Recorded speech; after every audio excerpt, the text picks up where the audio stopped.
Very cool deer.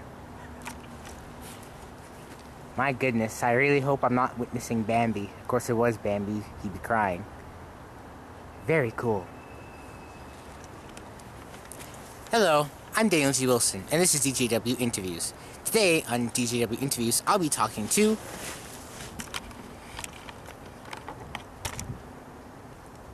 DENIMSKELETONs. Oh, so come in. Howdy. There we go. Hey. Hey guys, how are you? Good, how are you? Swell. Excellent, I'm excellent. So guys, I know you guys are just supposed to do a show tonight at the Sound Summit here at Mississauga, at the U of T Mississauga campus, correct? Yes, indeed. You guys excited for that? Of course, yeah. Yeah, I would say so. We just practiced today. We're feeling good. We've gotten into our energy. And hopefully we can maintain our unified energy until the show tonight. But so far, so good, I would say. Very cool. Very cool. Now, my first question for you guys, is this. Christina Wig. Kirsten Wig? No, Christina Wig. Oh. Christina Wig. Who's Christina Wig? What does this name mean to you guys? Christina Wig? I have no idea. I definitely thought you were mispronouncing Kristen Wig. No, no, I'm not. All right, well. This is a puzzler. I know. I believe one of you guys once called someone Christina Wig. In a past life? Or like... Well, me and you guy before. Christina. I believe it was a reference to Christian Wig. But I just found it odd. I found the name change odd. Nigel's known for getting notoriously drunk from time to time. It might have been that. Wow. Jeez, is there a bus around that you just... No, but the deer is closer this time. It's getting pretty close. It's right there. Oh, Look at that deer. There was two of them at one point. Christian Wig? No, Christina Wig. Or Christine Wig? Is it Christine Wig or Christina Wig? Christina. Like with a K? Baffled. There's a K and an A. Does Wig have two eyes or is it just one Just eye? one eye. And just one G? Yeah. Christina Wig. I don't know, man. Now, was That's it a said tough in an one. offensive sort of way? Or? Not in an offensive sort of way, just a kind of funny context. Gosh, how long ago was this? Yeah, do you have a timestamp for us or something? This particular question, no. It was just so interesting. It was just so interesting. I thought it would be an easy, thing to remember. Okay, I don't know. That kind of randomness seems like it's more like AJ's ballpark than anything. No, I could not. Yeah. Unless I've been like blacking out and typing random names, like... Oh, Yeah. it's all your drunken stupid. Yeah, apparently. These adventures. Christina Wig. This is such a surreal moment right now because I don't know this name. I have no idea. There's like deer right there. My whole life is flashing before my eyes. Yeah. It's so close. Even the deer's like, I don't know. I think that is Christina Wig. She's our spirit animal, like our Patronus, like Harry Potter. Christina's wig. I don't even know if I know what Christina. Did you wear one time? No, I don't even know. I've probably worn a wig once or twice in my life. Well, Under the guise of a woman named Christina, I can't say for sure. An erotic version of all the SNL cast members with very uncreative pseudonyms. Christina wig. Because Christina is obviously sexier than Christian, right? Oh, there you go. I have to agree. All right. Yeah, I don't know. Yeah, I'm not sure. That you stumped me on that one. Yeah, I'm really waiting on you. Yeah. All right. My next question is: your guys played your first lodge show on December 7th, 2013. Explain what that was like. Explain the happenings and just playing the lodge for the first time that day as a band. That was my first time playing the lodge in general. Same. I mean, Oh, for really? all of us. Yeah, but same. Yeah. Ever? Yeah, that was my first ever lodge show. Who played it before? Nobody. None it before of was us. all None of of us us, had yeah. ever played it. No one had ever played the lodge ever before us. we played. We came up with the idea. Yeah. No, I think it was pretty cool because it's been a seminal place. I, as a child, would always cross by there, and there would be a lot of punks back when, Oh yeah. like actual punks with like Mohawks, green hair and stuff like that. leather jackets. I remember Yeah. seeing a group of girls that all had like baby pacifiers in their house one time. Like, Yeah. I was like 7 years old or something like that, and I remember walking by there, and there was like loud, scary music, and I remember thinking like, I'm never going down there. yeah. I used to be very intimidated by Masonic Oh yeah, Lodge. for sure. So yeah, For to sure. play it was to demystify maybe some childhood anxiety of these punks, these baby pacifier sucking punks, who were always lurking in the wings. Well, It was good though. It was a good show, and it was very satisfying to play for, and no disservice to people. I think there's a lot of a younger crowd there, and we don't usually play to younger crowds. Usually it's our friends and stuff like that. And so the energy was really intense. It was fulfilling to be introduced to like a real music scene for once, rather than our friends coming to see us play. There's the buck. Oh man. Oh, got the Male antlers. deer. yeah, we should be worried. Not a doe, but a deer. well, Go right me. Pasto Latino. Buck. well. You guys aren't that old. I mean, No. No. What am Thank I you for saying? saying Yeah. that. you guys said that Playing for a younger crowd. Yeah, we are a younger crowd. I don't know what I'm saying that for. I mean, high school, I guess.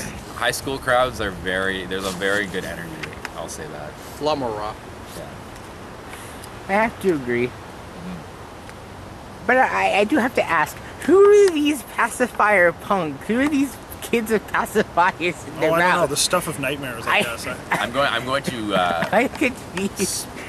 bet that they were probably on like ecstasy. Well, yeah, That's what I assumed. Like later, I hear or not that, when I was a 7-year-old. So raver Yeah. types? Yeah, definitely. Like, Because that's a thing. I That think must have been, ravers. Yeah. use so pacifiers. you don't like That's weird. that grind for your a punk teeth. show. Punk ravers. Yeah. Maybe it was raves are really big then, because it would have been like 1997 ish.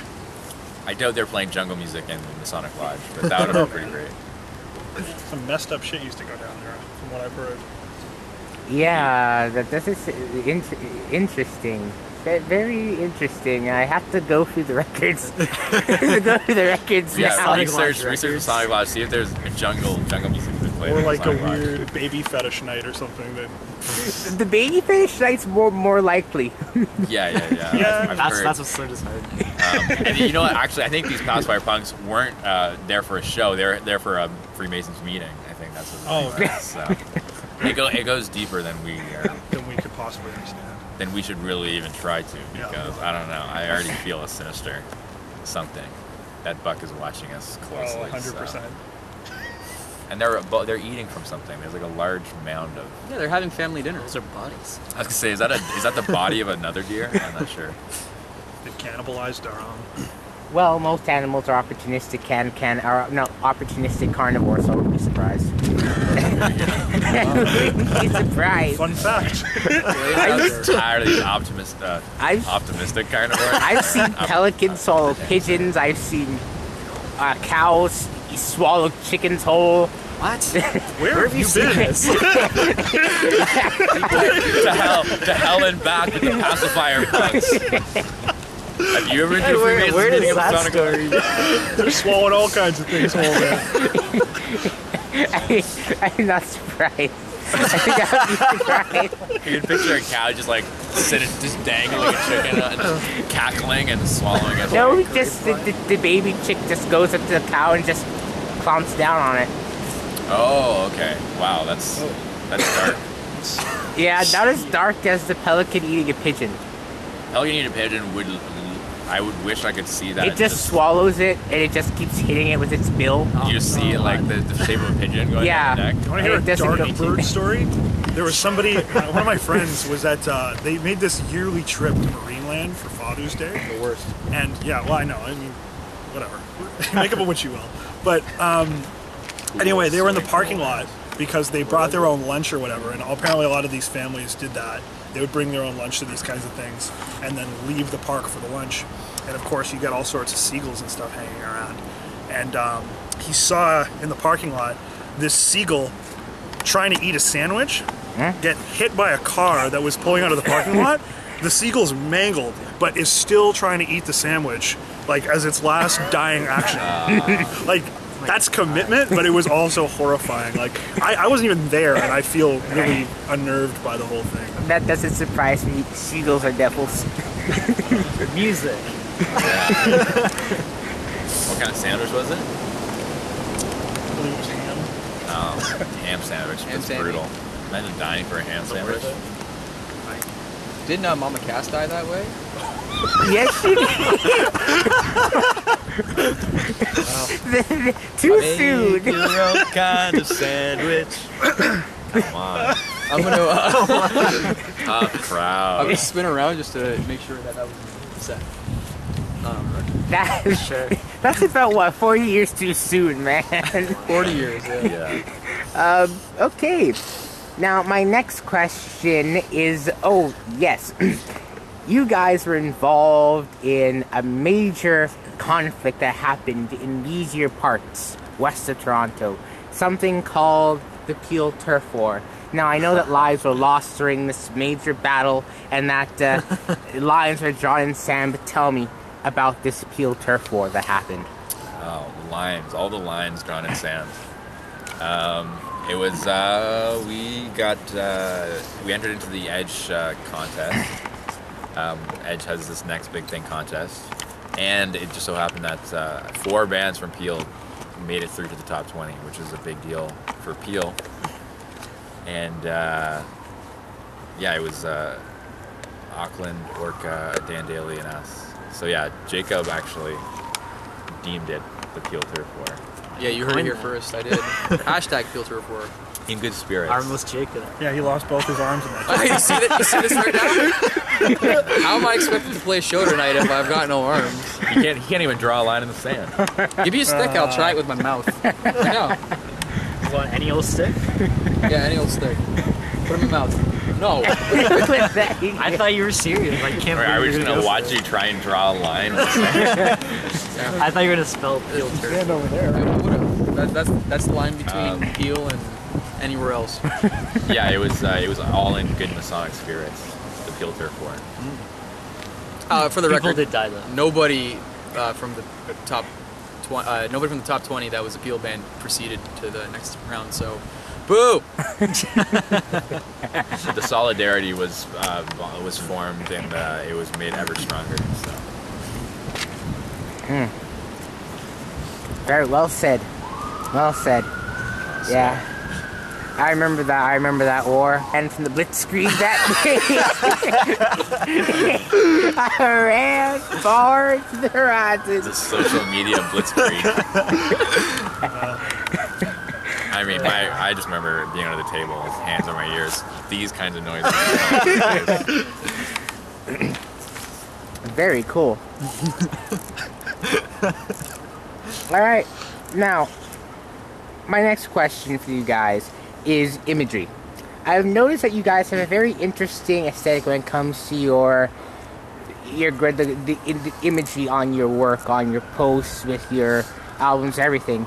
It's kind of like a postmodernist cut-up technique. It's kind of like William S. Burroughs, except with imagery, with pictures. Explain to me why you have this kind of collage imagery in a lot of your work. Explain that. Well, that's something I just started doing, I guess, as a hobby, sort of. I never really considered myself to be. I never considered it something. I never took it like seriously. But yeah, I don't know. I don't know how to describe it really. I've got a lot of very fascinations with specific symbols, specific images, I guess, and I get fixated on certain things. Didn't it start too with the poetry that you were writing and stuff like that? Like a lot of the, Oh, yeah, like yeah, I the guess magazine type stuff, like at first? Yeah, I used to cut out. I would cut out like words and stuff from like magazines and books, and then like make poems from them, and then I eventually. I mean, yeah, I don't know. I just like I like cutting stuff out and then making an image with materials it's different from recording. It's more therapeutic than recording, because with recording music, you're essentially, unless you're like using samples and stuff like that, you're like you have to create the sounds, and then you have to like manipulate the sounds and like arrange all the sounds. But with that, it's like therapeutic because you have all the materials like there. You just have to find them, and then I don't know. There's something really satisfying, calming about Find their places. putting them all together. Like and then they sounds lame, but they kind of tend to just come together on their own in a certain way. But yeah, I don't know. I think I don't know. I can't really intellectualize it that well. I mean, it's also good for like artwork and posters when none of us can draw anything. It becomes it's a really great way to make like interesting and like eye-catching things without exactly. I don't know. Whilst having zero artistic ability. Yeah. You don't need any like artistic skill. You need. I consider myself an arranger more than like a creator of that kind of thing. I like to arrange and stuff. Doesn't make sound like a jerk. You know, You just smiled like that. Was the most pretentious thing I've ever said. This is like the longest. I just see myself as more of like an arranger of materials. I just think it's so much more ethereal than. It's just so much more than art. Yeah. No, yeah, it's like curatorial. I'm a big curator of stuff that I like, so it's essentially just like kind of a mishmash amalgam, We brought it back. of stuff like that. Anyway, there you go. Very cool. Very cool indeed. Well, I'm glad. Right at this moment, I get gored by the deer just runs me over. Look at how beautifully the pieces of his corpse were arranged. It's what he would have wanted.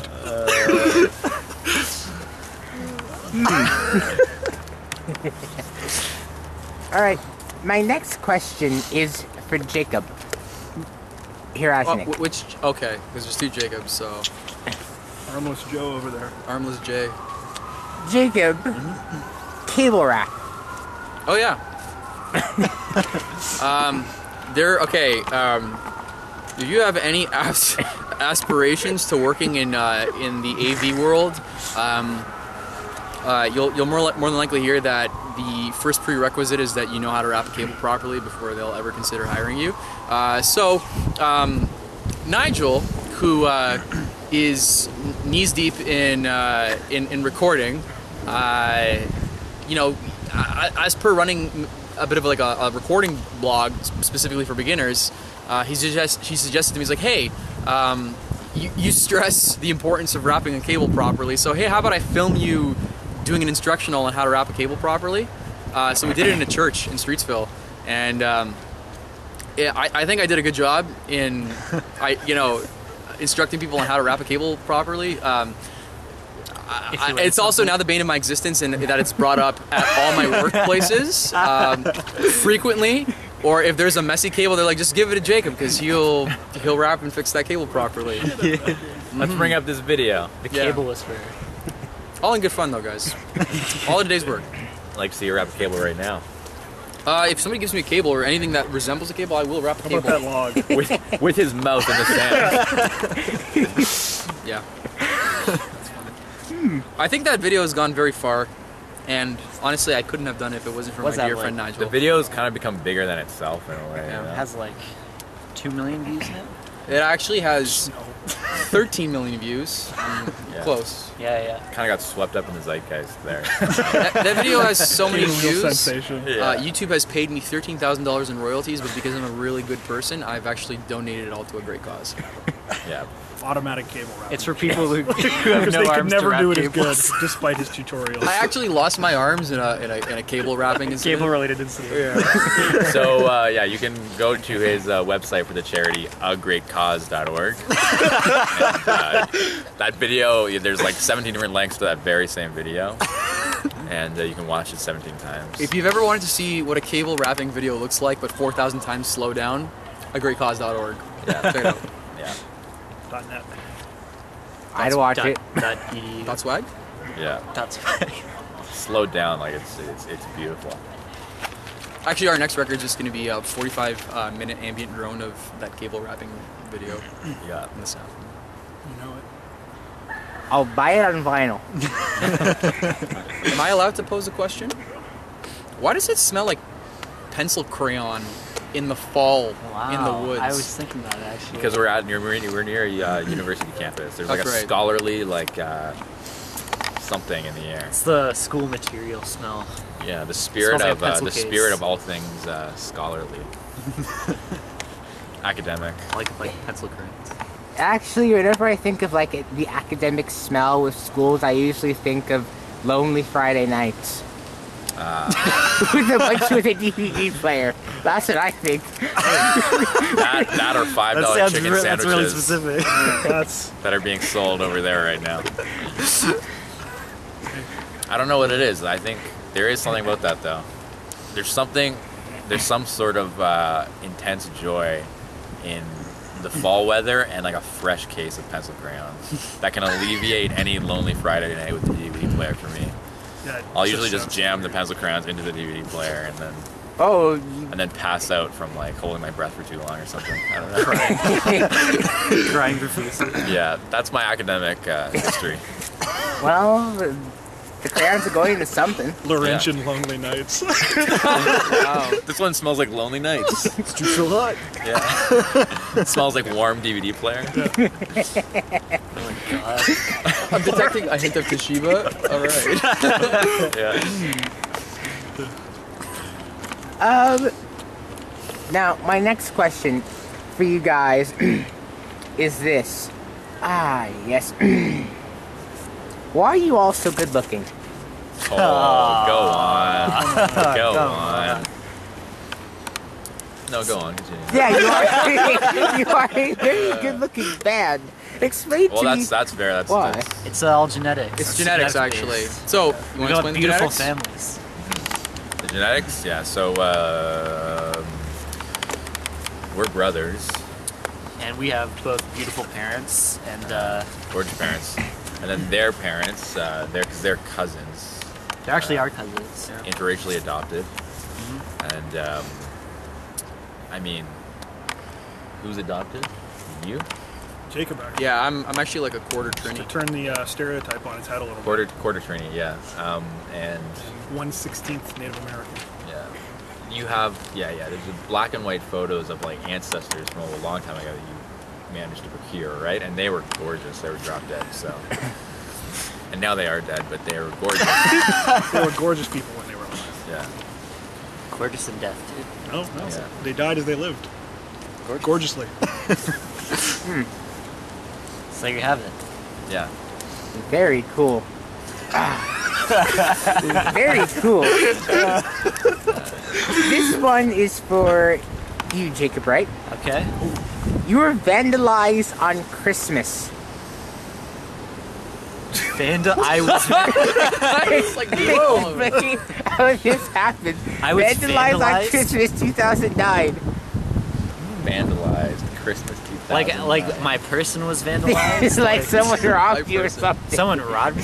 Yeah, Vandalized. vandalized. It's not the tire slashing thing, is it? I believe so, yes. Oh, okay, Oh, yeah. Our yeah. tires got slashed one Christmas morning in 2009. Culprit still unknown to this day. I have. What? How do you know that? I have to know these things. Again, skeletons. I have to know these things. There's about a you guys. dark memory. Yeah, that was a really Yeah. fun Christmas morning to wake up to. I think I know who slashed our tires. Only the perpetrator would have that kind of knowledge of the crime. Did that purely to pull this question years later. 6 years later. Plays the long game. Dang. Yeah, on our quiet, peaceful cul-de-sac court. Where nothing ever happens. Where nothing ever happens. Our tires were slashed. Our family's tires were slashed. Very strange. Sorry, it was our last run-in with mob affiliations after that. They learned their lesson. Our families were just too gorgeous. I mean, you neglect to mention the deer's head that was in my bed.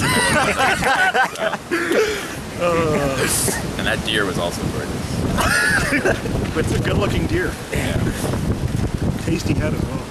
Now, for my next question is for the Wright brothers. Now, AJ, you were called when you were born. You were known as a happy baby, and yes. Jacob, when you were born, you were known as a baby who was kind of serious, and Serious baby. as you grew, you were known to have very great comedic timing. Now, explain to me these aspects, because I've noticed these descriptions of you when you were younger are very telling of how you are today. You've been talking to some the federal, some feds or something. The federal feds. Yeah. Feds know The all Department about of it. Feds. The feds know all about our. I could probably speak on Jake being a serious baby. I feel like you know more about me being a Yeah. baby than I do. In fact, you need to edit in a picture of Jacob's face, cherub face of a baby with a serious baby underneath it. Yeah, I guess I was a happy baby. I was told that I wouldn't sleep for my nap time, and in an almost creepy way, my mother would come into the room and turn on the light, and I would just be like standing at the crib smiling, waiting to be taken out of my crib. So That's so disturbing. a little bit too happy. Yeah, That's insane. yeah. I was like a surefire choice for Dalai Lama as a child, but before I went through puberty and developed, the angst and incredible weight and turmoil of existence later on. Amen. Great. Yeah. But yeah, Jake has always been sassy and a serious baby. I've always been a serious baby.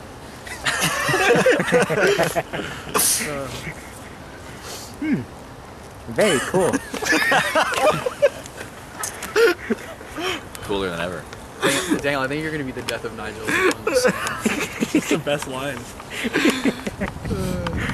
Well, I mean, you guys are lucky. When I was a baby, I didn't smile. I just gave people dirty looks. Oh, so you're a condescending baby. Yes. I Very probably did a lot of much. that too, though. Apparently, I was an asshole as well for a lot of the time. Yeah. Again, I don't remember. It's Well, just, we question if you were indeed the spawn of Satan. But, It was like a 10-year range. there was a moment where we were frantically searching for the mark of the beast on a person. So when you said vandalized, I was like, the mark of the beast. Oh gosh. Okay. Now, for my next question for you guys. Now, for you, this question is I'm going to have a series of questions about your guys' sound. Now, you guys have been doo-wop. You guys said once you are influenced by doo-wop music, Yes. particularly "Stand By Me" and another song, "I Put a Spell on You" by Screaming Jay Hawkins. Sure, yeah. Explain this liking to doo-wop music, and will you guys ever include a barbershop quartet in any of your songs? We are definitely trying to do that, and most likely will at some point have something like that. Well, the barbershop quartet will just be us. Like, Yeah, we're gonna yeah. get extra In a members. sense, yeah. Yeah, we have to practice. Sorry, I'm gonna sneeze, I think. Bless you. I think I'm alright, yeah. My eyes are gonna start watering now, though. It's gonna look like I'm getting really teary-eyed talking about doo-wop music. Okay, well, it's Here really you go. influential. Oh, thank you. In case I need it. Here we go. Phew! Alright. Well, I just tore out the paper for nothing, but okay. I'll wipe anyway. There's nothing there, It's a but courtesy way. yeah. Oh, alright. Doo-wop music. I think there's an energy to it and also a melancholy at the same time. Any happy doo-wop song is also extremely melancholic, and you feel almost every doo-wop song is happy in a way that you can enjoy, but at the same time still feel sad. Do you feel that the melancholy factor increases as time goes on? I don't know if the melancholy factor is like a nostalgia thing or something. Maybe. Because like, what if in the terms, or rather the perspective of the artists who were making the music at the time, maybe it was an actual natural response to feeling happy, but because times of such have passed, maybe it becomes more melancholic in time. That's true. Oh, that's I sad. think it should be a different interpretation of what it was. I guess. I think the wind agrees, guys. The wind doesn't Now we're agree. getting that hurricane weather. Yeah, I can hear Screaming Jay in the wind. Yeah, and Stand By Me, I think that was mentioned only as an explanation for the chords. Like, there's a certain chord progression that doo-wop songs use, and almost every song uses it. And it's probably one of the best chord progressions there is. You can make, it's also like one of the easiest chord progressions to make an instantly catchy and resonant melody too, for sure. It's like it uses the similar common chords like in a pop punk progression, but it rearranges them a bit. Yeah. I mean, yeah, and it's I think they're like those specific chords are sort of like almost the most ubiquitous like chords. I think it's sort of, that's where it kind of started, was there. Like when pop music kind of started was when that progression kind of was born. So like I feel like those are sort of like the original uses of those. And yeah, I don't know. It's the thing is, now I'm so aware of those chords that I hear them all the time, and it's like it's become one of those things where it's like where you can like ruin something for yourself, like formula wise. Like I'll hear new songs like, ooh, it's those chords. It's an original bastard. Misusing it probably. But. Well, that's why the only person I listen to on a regular basis is Buckethead. There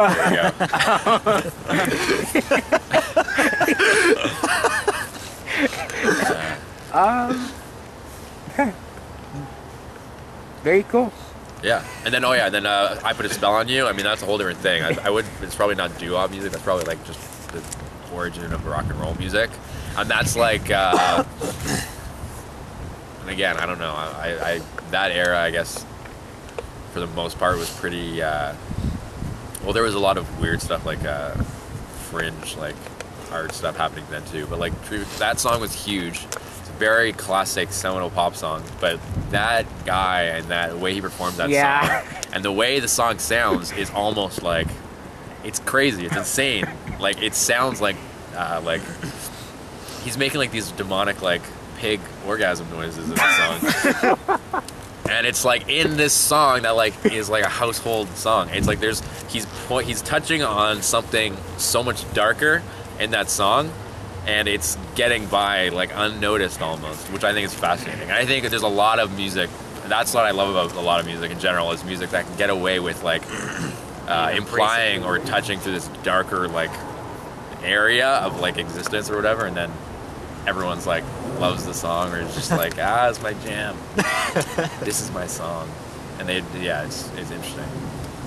Well, I can say this, I can say this, I can say this. There's most, you guys know calypso music, right? Yeah. As I was told once that most of the lyrics in a lot of the classic calypso songs are all about making kids. Oh yeah.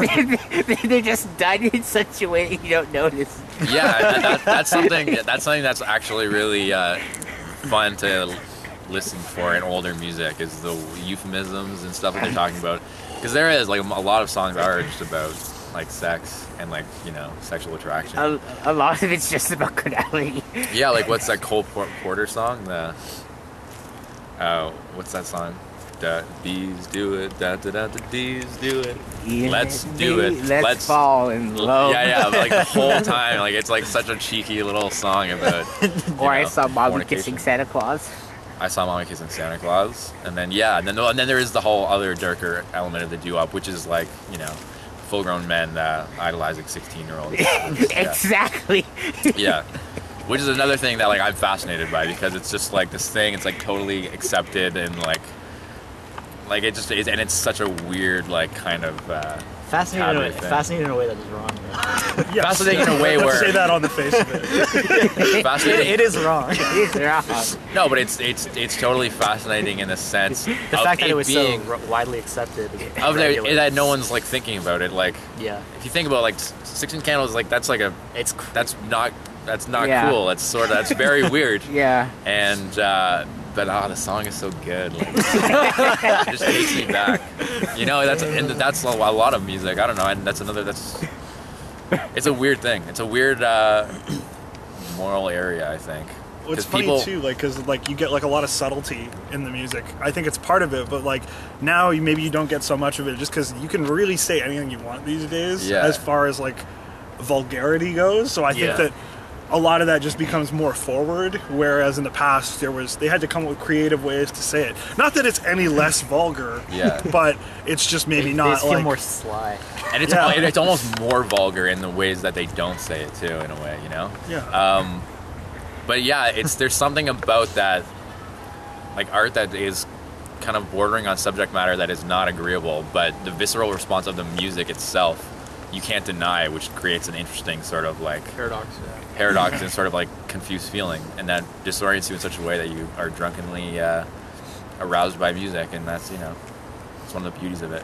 Like implicated in it at the same time. And implicated in it, yeah. It's because weird. you're singing the song, like exactly, yeah. 16-year-olds, yeah. Like, and you're like, oh god, yeah. It's like, what have I done? It's like, yeah. It's like a saying, like there's like a saying like screwed the pooch, like that's just a saying, oh, I really screwed the pooch on that one. Think about what you're saying, like in context.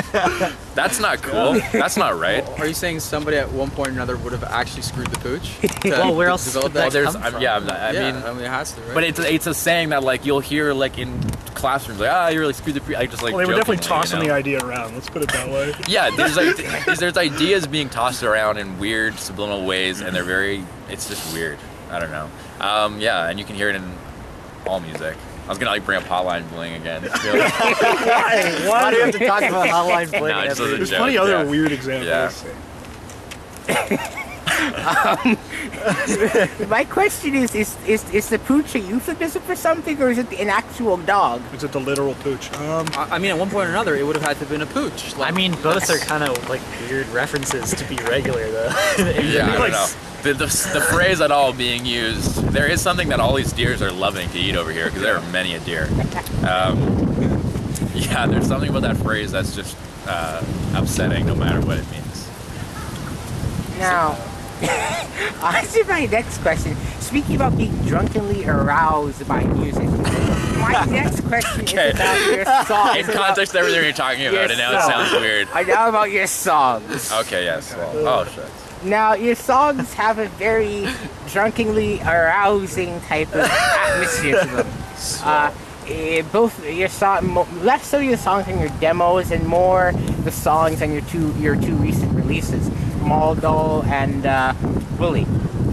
Explain how you guys developed this kind of intoxicating atmosphere. It's hard to describe. It's psychedelic, but not hazy so much as it is kind of a transcendental massage at best I could describe. Wow. A journey into higher consciousness. When I listen to Bully, for example, I feel like I'm transcending the human limitations. Explain how you guys have developed this sort of this sound, this drunkenly arousing transcendental sound that I find. Oh my god! It's possible to follow up that description. Well, that's an amazing criticism. Yeah, first of all. If there's anything that any person making music longs to hear is something that you just went tenfold on, I think, is transcending human. Yeah, that's I don't know. It's yeah, that's a very intense description, and it's very much appreciated. I could kind of chime in on this a touch. Okay.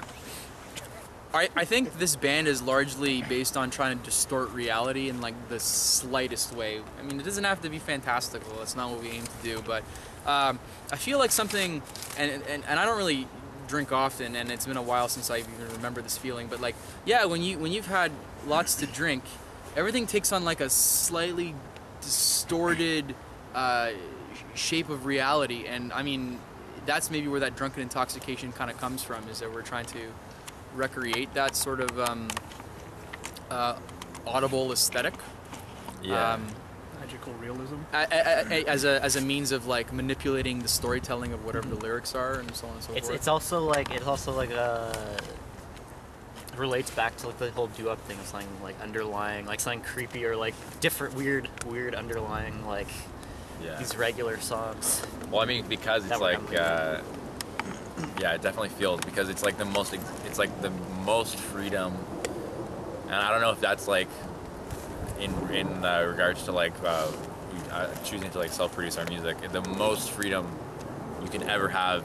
It's like you are creating your own world. Like for me, like making music, I am like thinking about creating like my own like a new space sort of.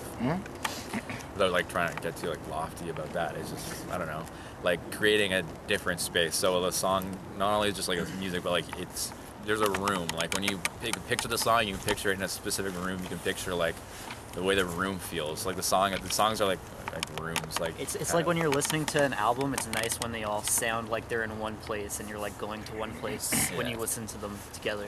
Although this one might sound, or this album that's coming out might sound like you're moving into different rooms a little bit. Which is space also wise, cool. yeah. And yeah, I guess that's about it. And then the song Maldol that we put out is essentially everything we're talking about with the doo-wop and that weirdness and bizarreness is essentially kind of encapsulating that, and like an abrasive sort of, there's like it's like a different, I don't know, I can't describe it. If I keep talking, I'm just gonna start saying nothing, so I'm just gonna stop right now. Very cool. Yeah.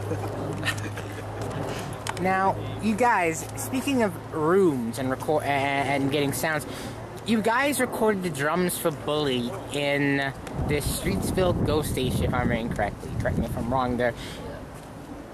I've heard of people recording in very obtuse places before, but why the Ghost Station?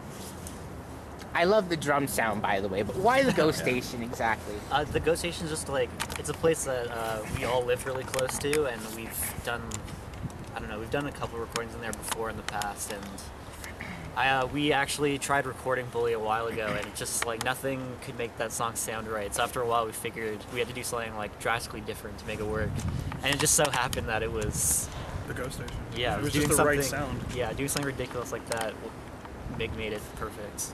Yeah, it's like a different, it's sort of like a interesting way of like recording a song or producing a song, because you're choosing an element that is already like soaked in its own atmosphere and environment, and then you have to sort of, that's gonna like set it on its course to wherever like it's gonna sound like.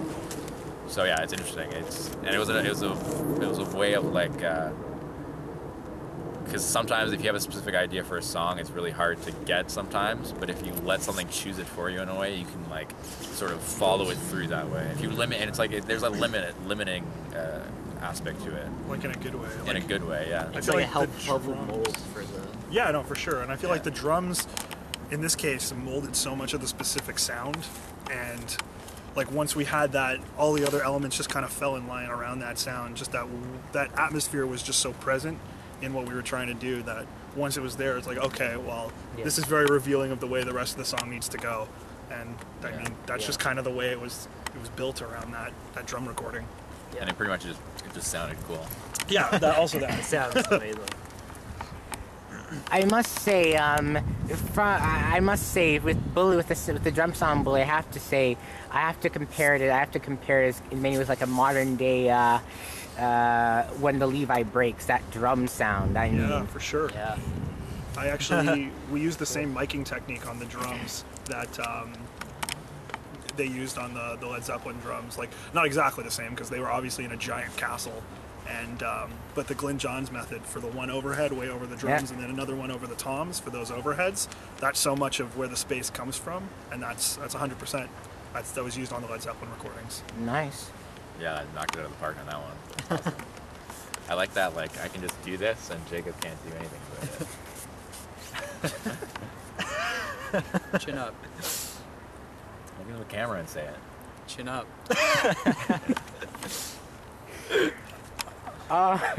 Okay then. Okay. Bye. Hey, get your chin up. Chin's down. Look at that. He just had your chin down. Subscribe, chin He just down. had his chin Guys, down. I have a chin down. Yeah. If you're ever feeling down or if you're feeling sad or melancholic, just stop yourself and be like, where's my chin right now? Should be up. Okay.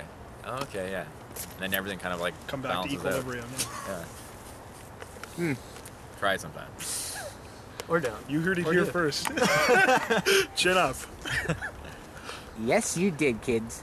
Always keep your chin up. Advice from Denim Skeletons. All right. My next question is for you, Nigel. Oh, okay. Nigel, you played a wedding once. Oh, jeez. Explain this. Which one? I believe it was your. I believe it was a family member of yours. Was it a sister or cousin? I Oh, believe. yeah, my cousin. Heavy on the circuit. She wanted like a couple of songs that they picked out ahead of time. My sister is quite a gifted vocalist, so they had asked her to sing, and then usually when that's the case, I'm the one who learns the guitar to accompany it. So I get that little job. It was fun. So we did it for her wedding in Alberta. I think it was 2 or 3 summers ago now. That was quite a while ago. But yeah, no, that was the story behind that. Very cool. Yeah. We're still waiting for the invite on those weddings. Well, Yeah. hey, I'm sorry, man. We've yet to play Wedding all together as a group. But You know, there's a video of this as well. Oh yeah, no, I'm sure that's that's gonna get spliced in. one of those things that you see and you're like, oh, that's a thing. I'm not gonna watch that. Well, now during this time, you also had a much longer beard. Really? Yes. Was it the beard or the hair? Yeah. The hair Well, was. My hair was like to here. I know you've always had long hair. That also brings me to another question. Nigel, Yeah. and by extension everyone else, hair and facial hair. Let your hair down for this one. You have some very that iconic button locks, Nigel, I must say. Let your hair down Jeez. for the camera. No, Get the I don't- Andre I don't think so. 3000 Come going. on, I come got like a on. bob going on It's right Andre now. 3000. In all fairness, I've been pretty lazy on getting this haircut. Why Let the hair down. why you always had such iconic long hair? It's like a dark lion's mane, I must say. Wow. Well, that's On that, you gotta take it down now. well, it's not long anymore. It's like to here. But it's still satisfying. Oh my Let us gosh. fetishize your hair. All right. Oh man, There it I'm gonna is. lose this. Oh. Gorgeous. There you go. Whoa. Oh, yeah. There it is. All right, is that enough for everyone? You've Absolutely, peer pressured me into it now. absolutely gorgeous. Oh, thank you. But yes, but everyone, I've noticed that the entire band, you all have such varying degrees of facial hair. Is that a conscious stylistic choice, or you guys just happen to have facial hair on this day, all of you? Well, at the origin of the band, we had to really sit down and think, like, are we a band that has facial hair? Are we a band that's clean shaven? I think right off the bat, we were all like, facial hair, I guess. Yeah, well, we had a vote. And, I feel like an adult and I feel like I've grown up, and then if I shave my face, I feel like 12. all the insecurities of being a teenager just rush back. Yeah. So facial hair is sort of a security blanket of sorts. Yeah, it's comfort and laziness. yeah. I don't think I've been clean shaven in years. Yeah. There's also Jacob who has like a new style every year, which is Every amazing. year. Every like month. Every like quarter, I would say. every quarter. Every full moon. Yeah, changes it. he maintains the dynamic change in the group. He can Rasputin era. sometimes he'll Jacob. have like early Best era. 2000s like emo type haircut. And then maybe he'll have like something almost medieval at times. Yeah, I don't know what this reaction is. he's trying to get everyone to notice that he plugged his eyebrows. Yeah, what a great job. He's like, now that we're on the subject, anyone notice? That's some fascinating eyebrow action. But in fact, the first time I ever met Jacob, actually, I must say, Jacob, I found your facial hair to be in the style of like a wizard. I must say. Oh When yeah. did we meet? The Rasputin This was era? last year. Around this time? Around this time. Yeah. That was the big beard. I was starting the big beard. Yeah. I felt you were wiser back then. But, Yeah. Yeah, me too.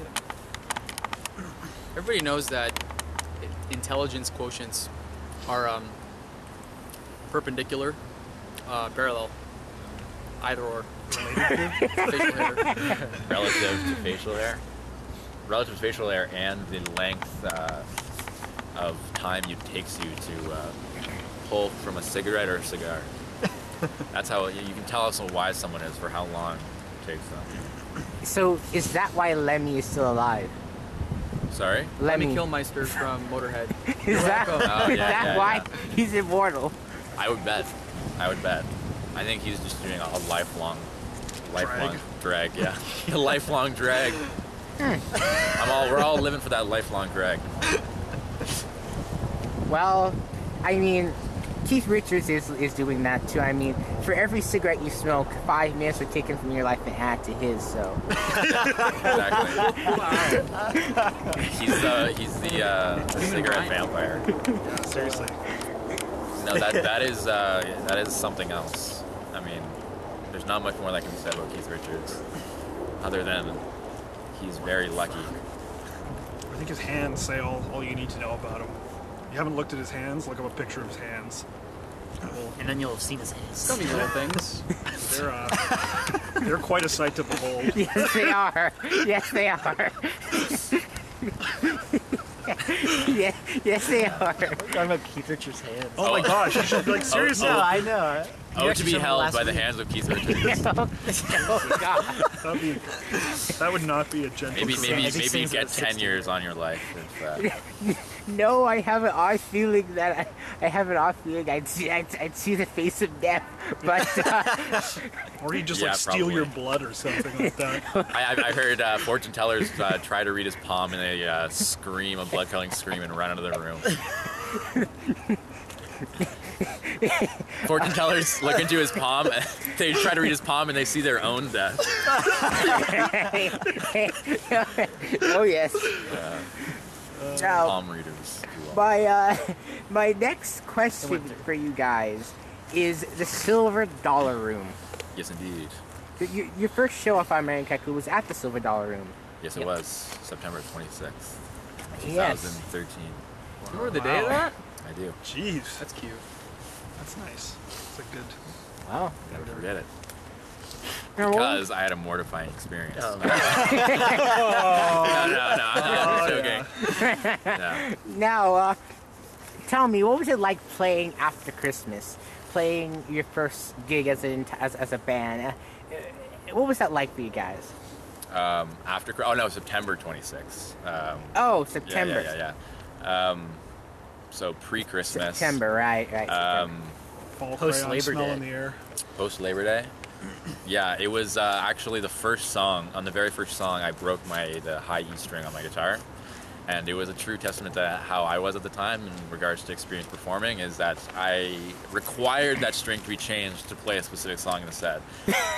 No, I did not. I did not require it to be changed, but I insisted that I do change it.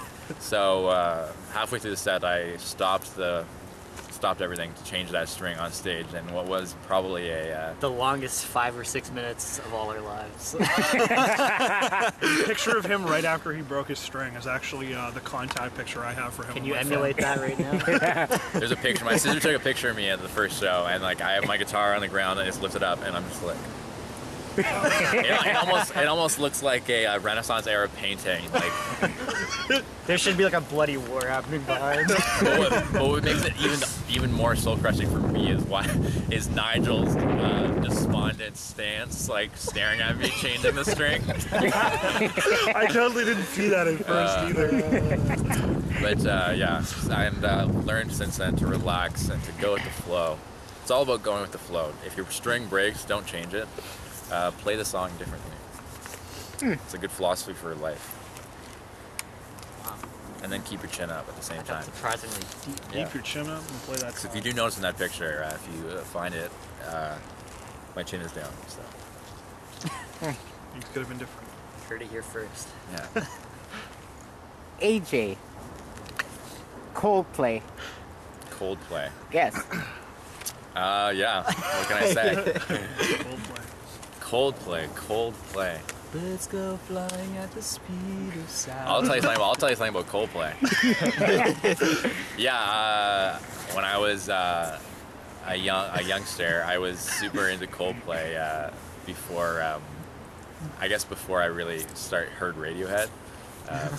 No offense to Coldplay. Hey, who wasn't into Coldplay? Come on, you all were. Coldplay, no, For a Coldplay isn't moment. bad. I don't think, and I think a lot of people have you'll see why I'm saying this now. I think a lot of people are quick to dismiss Coldplay because they're entirely inoffensive. But when you are unaware of music in general, they can provide. What most of the music I listen to today, I found out of interviews of lesser talented bands talking about them, more successful, less interesting bands talking about them, not lesser talented. But yeah, it just so happens that my parents, I went away to summer camp, and my parents redid my room, and there's this amazing mural. Everyone in our house has these amazing murals done, and they did mine. Mine is of the Coldplay song "Speed of Sound," which is like, I hate that song.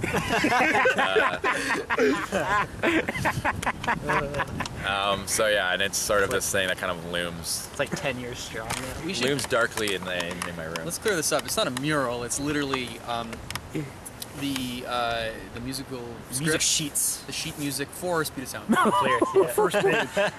Yeah, I mean it's like for my sister's room, there was like an Eiffel Tower. It looks really beautiful, that Eiffel Tower. And like, so yeah, it was cool. It was like sheet music done, but it was purely because it was the song I just grew out of it too fast. Speed of Sound. Yeah, it was like I saw it. It was amazing, and then I immediately stopped liking Coldplay. But Coldplay, all the power to Coldplay. Coldplay's alright. Whenever I'm feeling down, I listen to Clocks. There you go. Yeah. AJ actually stands for Chris Martin as well. What does that mean? Oh, like AJ? Yeah. Oh. The next question is for you again, AJ. Fuck it, You were- my bad joke. AJ, you were breaking it down on November 18, 2008. What were you breaking down? No, sorry. What was that? November 5th. 18, 2008. You were breaking it down. You said you were breaking something down. What was it? Yeah, AJ, what were you breaking down? Breaking it down. November 2008. I have no idea. What? I have no idea. There was no context. You just said you were breaking it down. Oh, is this like a Facebook status or something? Did you break it down? Oh my god, I do know what you're talking about. That's so weird. Yeah. That's so weird. I know you're. Oh my gosh, yeah. Yeah, I think I had hit a wall, and I decided to break it down, and I thought I would put it on Facebook. I would put it on my status as breaking it down without context. But for me, I knew that I was breaking down a wall. And you made it Facebook official, so. I made it Facebook fish. Yeah. Official. That's so weird. That's amazing. Yeah. Very It was cool. probably like a idle Tuesday at 11 p.m. I'm like trying to like rev myself up. I know how I'm gonna do Trying it. to break it down. I'm gonna type breaking it down on Facebook. Everyone is gonna see it and be like, "What the heck is AJ Right talking then, about?" a wall and his mind just exploded. Yeah. That brave man is breaking it down. Oh my god. I'm chinning up and breaking it down. Yeah. I'll tell you that wall broke down. Chin up, wall down. Yeah.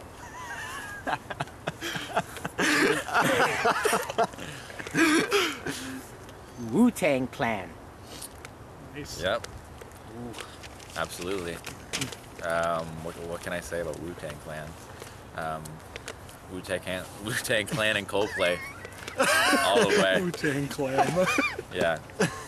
No, Wu-Tang Clan was the first like old school hip hop record that I heard, and immediately fell in love with the production style. There's something. It's like one of the most satisfying. Since then, there's one of the most satisfying sonic records to me, I think, and I'm just really obsessed with the '90s rap and hip hop. Just more specifically for the way it sounds and like kind of chunkiness to the beats and like the quality and just the way that they use samples and sounds in their songs. But yeah, that's what I gotta say about Wu-Tang Clan. Nice. Yeah. Next question is for you, Jacob, right? Cool. Camping. Camping. You've been camping This before. guy's a big camper. Big camper. Quarterly. Quarterly. Yeah, no, I went camping. What's to say? Explain that experience. Did you see any deer or bears? Did you go hunting or fishing? No, like all my camping experience in my life haven't actually been like actual camping in the woods. It's literally like camping near a really nice beach and then going to the beach every day. He camps And then- light, but he camps hard. And yeah, and then sleeping in a tent. The last camp trip I went on, I was like really excited for this big empty field. This is like a big field where everyone can just like go wherever you want, right? And worst. Get out of here. That's awesome, and The that's sun's the gonna cook your worst. tent. Why would you want the sun to cook your tent? What? No, anyway, Cook your listen. tent. Forget it. I don't know what that you- means. Next No, thing you know, it his was tent like was cooked. it was like a Thursday. It was like completely empty field. It was amazing. We had like the whole field to ourselves. So we just like parked in the middle of it. And then like Friday, the next day, like about 30 or 40 parties rolled in with like blasting like ghetto blasters and like giant cars with speakers. And it was just like till 3 or 4 in the morning, just blasting music and like club. Lady Antebellum all night. People went to this. People went to this field to like party till 4 in the morning. It was wild. It was a crazy camping experience. Oh wow, I never even heard that story. Yeah, it was weird. That sounds cool. It was a jarring camping experience. There's nothing like disorientation in camping. It's a 1:15. I'm a little drunk and I need you now. Say, feed you now? I'll feed you now. Hey, That's what a horrible mother is singing to her child. 1:15. I'm a little drunk, so I'll feed you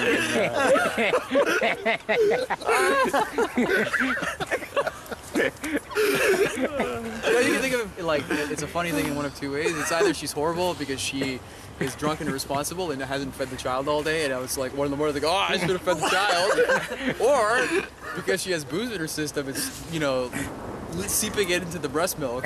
Also fucked up. Yeah.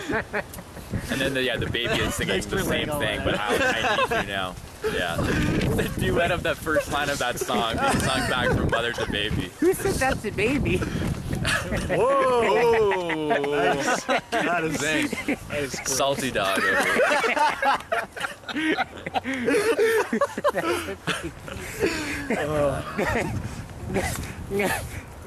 Next question is for you. Take a breath, man.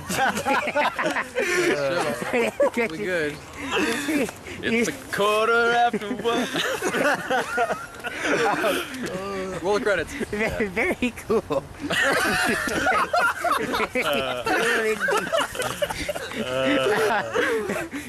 My next question for you, Jacob Rashid. You recently went to the States and did some recording there in New Jersey with a producer named Adam. Now tell me that experience. And on the way back, you misplaced your guitar case. Your guitar case, I believe. My guitar within its case, yeah. Now tell me what was that trip like for you? America's awesome. Might sound terrible because I haven't even begun to explore the possibilities of trying to pursue music within Canada, having never played outside of the GTA. However, the most exciting show I've played as of late was in America, was in Boston, and the other two were pretty darn satisfying as well. I just think the musical community, the smaller musical communities within the States are a lot more interesting. And as well as the people seem to generally become a little bit more they demonstrate some more adamancy towards the music and supporting local music and growing and developing budding music. I think Canada's capable of that too. I don't know. Maybe I'm getting too discouraged about it. Nonetheless, the States is cool. I highly recommend any Canadian musicians, artist bands to go, you know, try to play music there as soon as you can. Recording was what the initial end game was, and it was a great time. But the concert playing was truly like the big bonus of the whole trip. But yes, my guitar is still in America, as far as I understand. Oh yeah, It still is, yeah. It was supposed to be ameliorated by another local band. Was supposed to pick it up for me because they were on their way to the same studio in New Jersey, and they were going to grab my guitar. That band apparently never showed up to the studio, so it's still currently sitting there.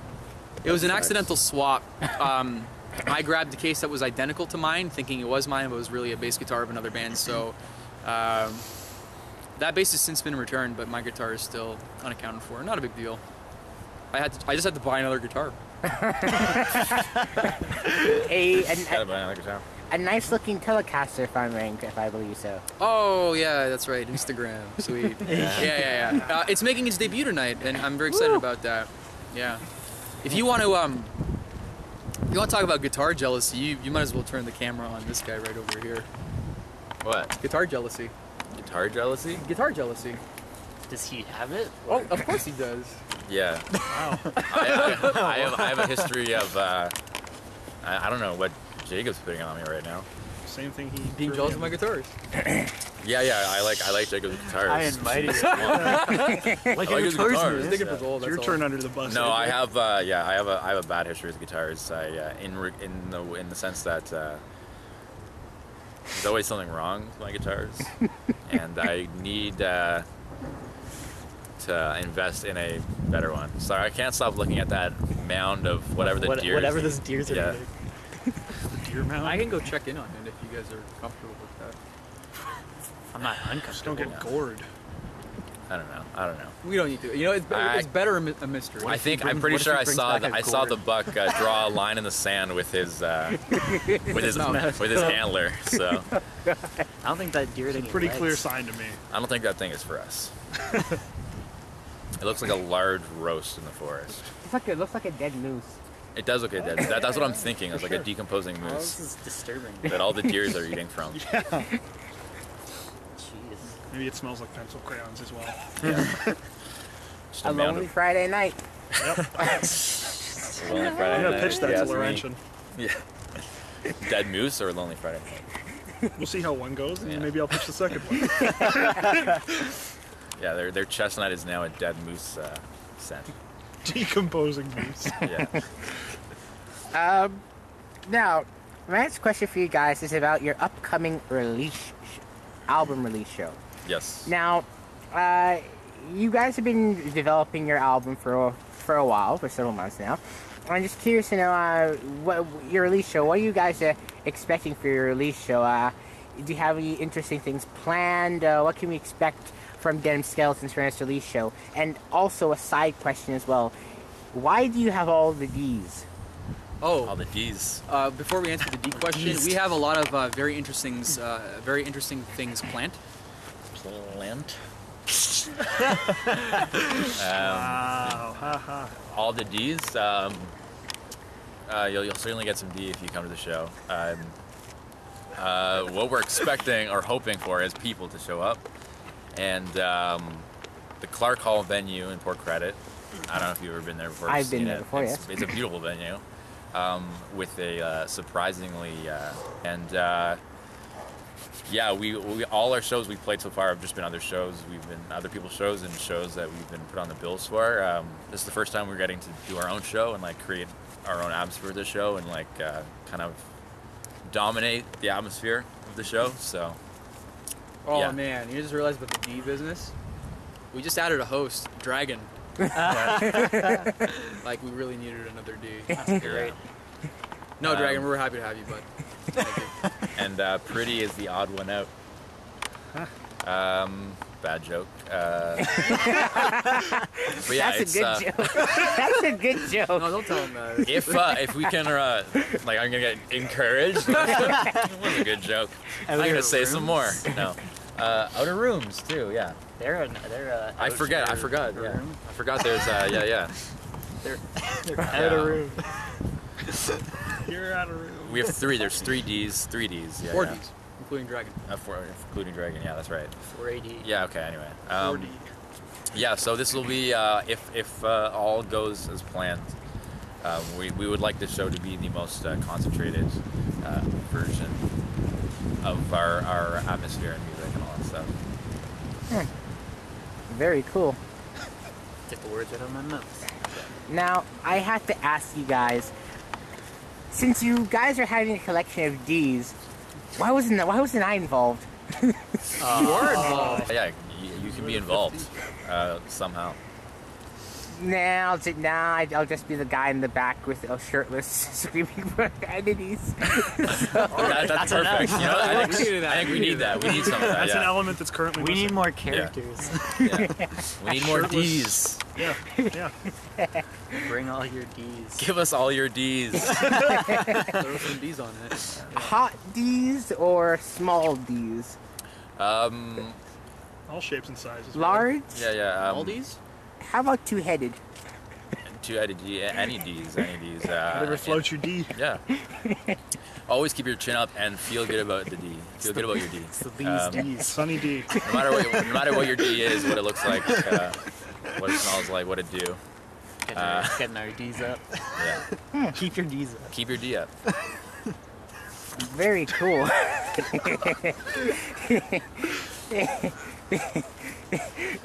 Very cool. I always keep everything up, but Yeah. Hey, we'll keep it up.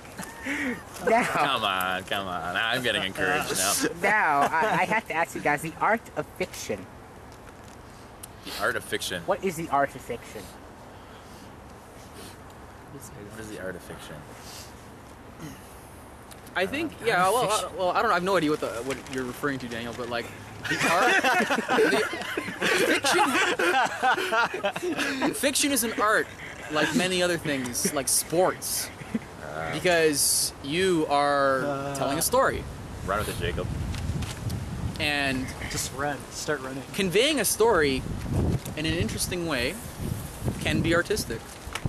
The art of fiction. That sounds familiar, but Is that on like a book or I think you're something? thinking of the art of war. art of fiction. He's got something in mind. I can see from the look on his face. Yeah, I see it in his eyes. Is there something. something?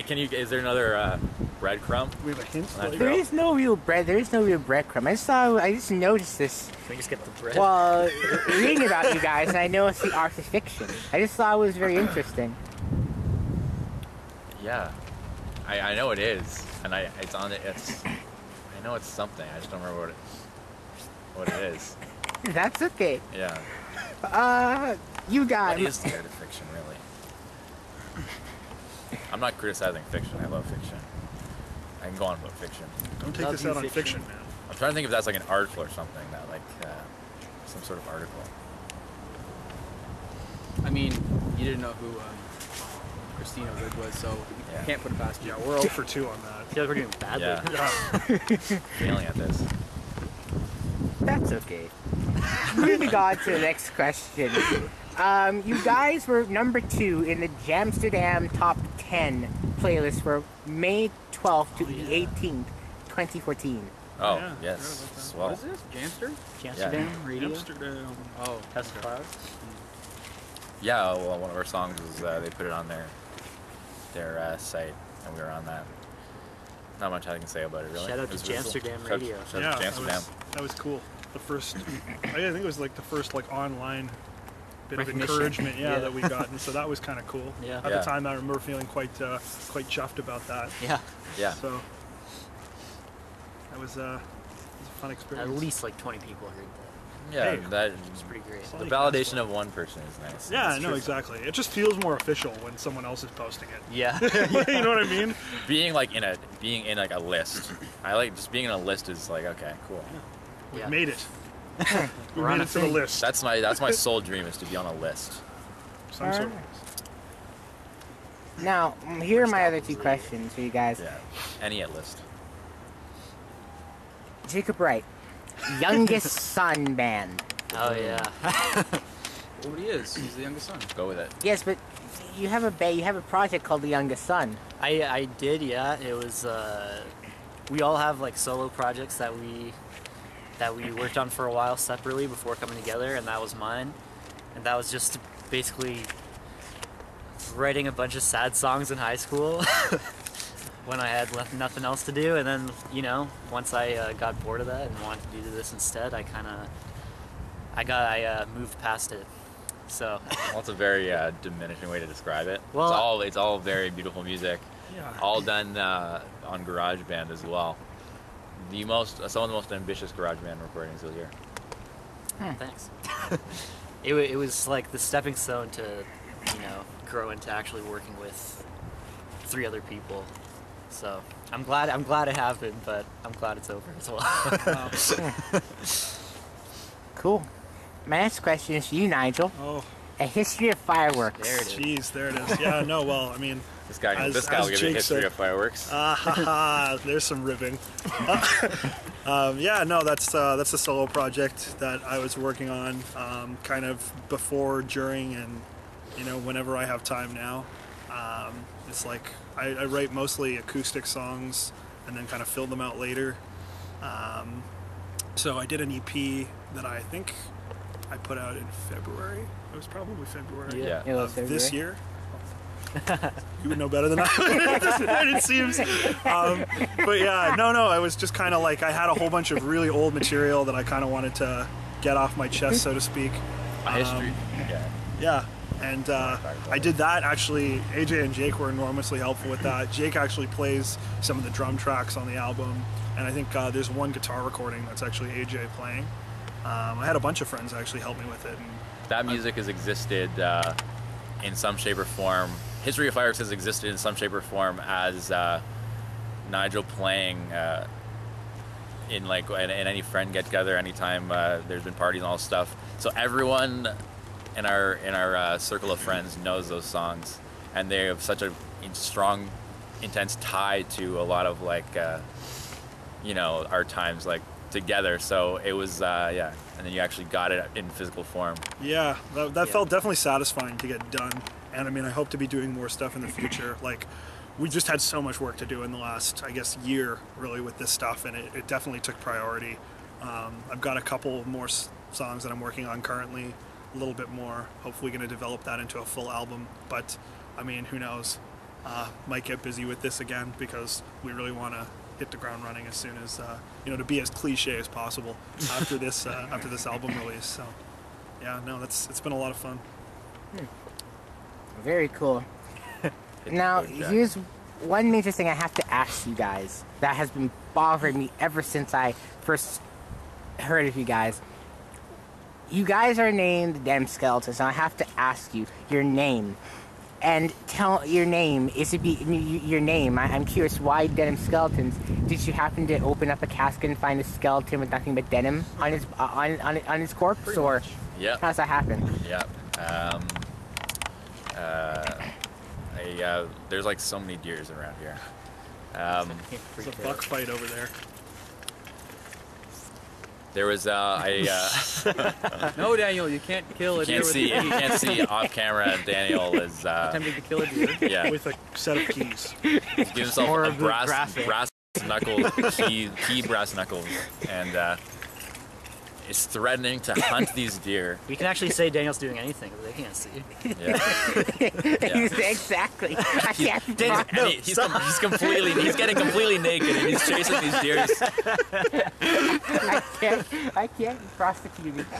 Miss, continue about the day, please. He's tearing branches and he's tearing bushes out of the ground in pursuit of this deer. And they seem to know each other. It looks like. Oh yeah, they definitely know each other. There is something there. I don't know if he has a vendetta out for this deer. I mean, there's no proof either, so Yeah. believe what you want. Please continue about the day. The name. There was a series of 7 days in each of our lives where we had a extreme bout of night terrors, and in the terrors, look, so many deers. It's like this is like the most Plural is deer. least captivating footage. There are deers everywhere. They're everywhere.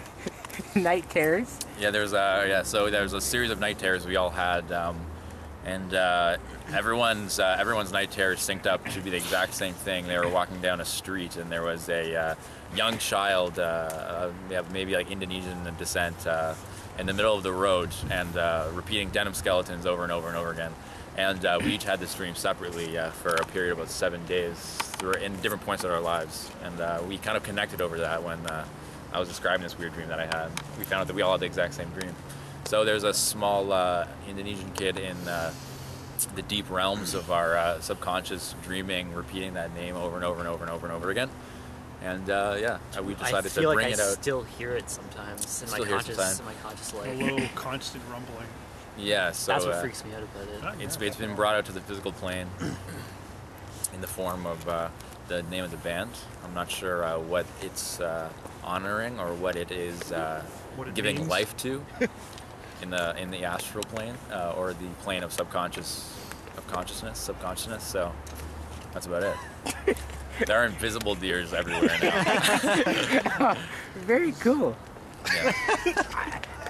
My dreams usually involve me getting chased by a duck. Yeah, that's terrifying. By a giant duck. You brought up your feared ducks. That can be a couple mean, I times. mean. I can imagine, and there's the blind duck over here. We're playing we're the blind duck. And the blind duck tonight. I think it's calling you. I guess we know who's not coming today. All right, better guys. than a deer. Now, my final question for you guys is, what plans for the future, including your release show and afterward? What can we expect from the Damn Skeletons? We'll just have to find out. We'll have to wait and find out. So after this release show, we're probably our general mode of working. It's the hardest part we thought was doing the music is not so much as difficult as getting it out there.